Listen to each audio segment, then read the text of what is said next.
प्राचीन विश्व में कई ऐसे जीव जंतु थे जो समय के साथ हमेशा के लिए विलुप्त हो गए। कुछ जानवरों के विलुप्त होने का कारण था जलवायु परिवर्तन, तो कुछ के विलुप्त होने का कारण था मानव, जो लगातार उनके इलाके में घुसपैठ कर उनका शिकार कर रहा था। आज के इस एपिसोड में हम बात करेंगे ऐसे 5 जानवरों के बारे में जो हमेशा के लिए विलुप्त हो गए। Number 1, woolly mammoth. यह एक विशाल स्तनपायी माना जाता है। ये कुछ हद तक आधुनिक हाथी जैसे दिखते थे। ऐसा माना जाता है इनके पूर्वज लगभग 4 करोड़ साल पहले अफ्रीका से बाहर चले गए और उत्तरी यूरोशिया और उत्तरी अमेरिका भर में फैल गए। ये जानवर 4 मीटर से अधिक लंबे होते थे एंड इनका वजन 6 टन से अधिक होता था।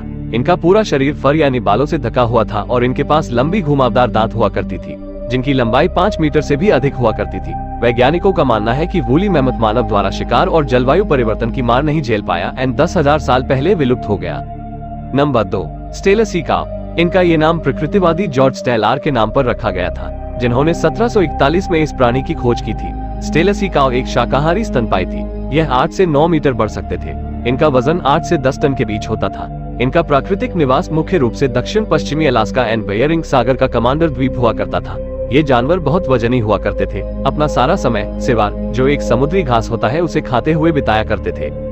Number 3, sabre toothed cat. इन्हें अक्सर सेब्रे टूथ टाइगर या सेब्रे टूथ लॉयन कहा जाता था। ये 55 लाख से 11,700 साल पहले अस्तित्व में थे।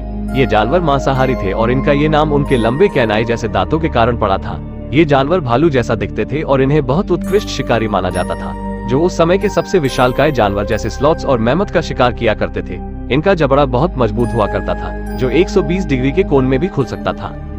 नंबर 4, डोडो। यह एक ना उड़ पाने वाला पक्षी था जो मॉरिशस में पाया जाता था। ये 1 मीटर लंबे होते थे। इनका वजन 10 से 18 किलो होता था। सबसे पहले इनका उल्लेख डच नाविकों ने सन 1598 में किया था। ये पक्षी पालतू जानवरों एवं शिकारियों के कारण पूरी तरह विलुप्त हो गए। आखिरी डोडो सन 1665 में देखा गया था, जिसे सभी ने बिना मतभेद स्वीकार किया है। Number 5, West African black rhinoceros. ये मुख्य रूप से अफ्रीका के दक्षिण पूर्वी क्षेत्र में पाया जाता था। ये 3 से 4 मीटर लंबे होते थे और इनका वजन 800 से 1300 किलो होता था। इनके 2 सींग होते थे एंड इनका आहार मुख्य रूप से पत्तेदार पौधे एंड झाड़ी थे। इनके विलुप्त होने का कारण उनके सींग को माना जाता है, जिनमें कई औषधीय गुण मौजूद थे, पर वैज्ञानिक इस तथ्य से इनकार किया करते थे। 1930 में इनके संरक्षण को लेकर कोशिशें शुरू की गई, पर इनकी संख्या में गिरावट जारी रही। आखिरी काला राइनो 2006 में कैमरून में देखा गया था। यह प्रजाति 2012 में आधिकारिक रूप से विलुप्त घोषित कर दी गई।